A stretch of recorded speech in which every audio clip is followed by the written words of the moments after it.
right, we're doing a Schrader. Schrader valve has failed. So if you have a Schrader valve kit, or if you don't know what a Schrader valve is, I'm gonna show you. So, oh, and I'm not even sure my kit takes this one out. Yeah.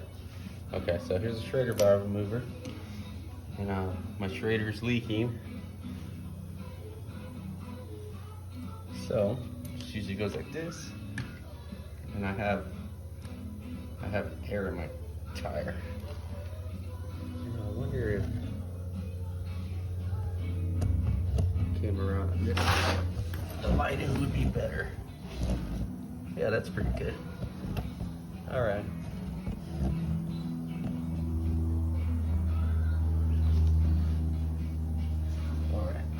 Let's keep it right there. Forgive me if I move it around too much. I'm trying to find just the best angle for you guys to watch. There we go. Okay. So that's that. And then we have this. See the end right there? Actually grabs the Schrader. So this goes in like this.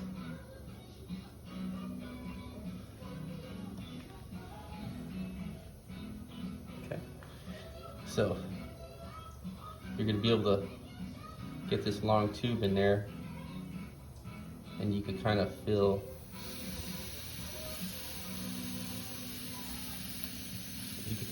the Schrader, and I obviously hear the Schrader coming out. And then as you're turning it, you'll feel it kind of disconnect and pop. And you're going to slide it out. You're going to lock this in. This is a little used, so I've been leaking. Look at that. Whoa. Took it out. Don't know why it went bad, but it was leaking.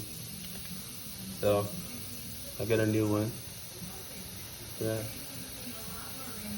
So where all my air leaks out, I'm gonna put this back in there. Screw that in. Lock that in. Pull it in slow. And as you're turning it, you kind of hear the air stop leaking.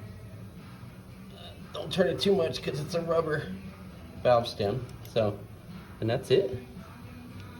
Unscrew, disconnect your Schrader remover. That's it. Put it back in the box. And that's it. No more leaking. We're good. So yeah, when you got a leaky Schrader valve, you just go down and find a Schrader valve removal kit, or find somebody that has one, and they replace that for you.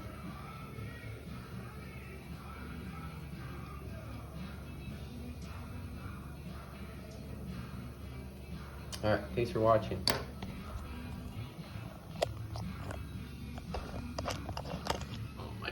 Sorry about that. What a mess. Granny Schrader.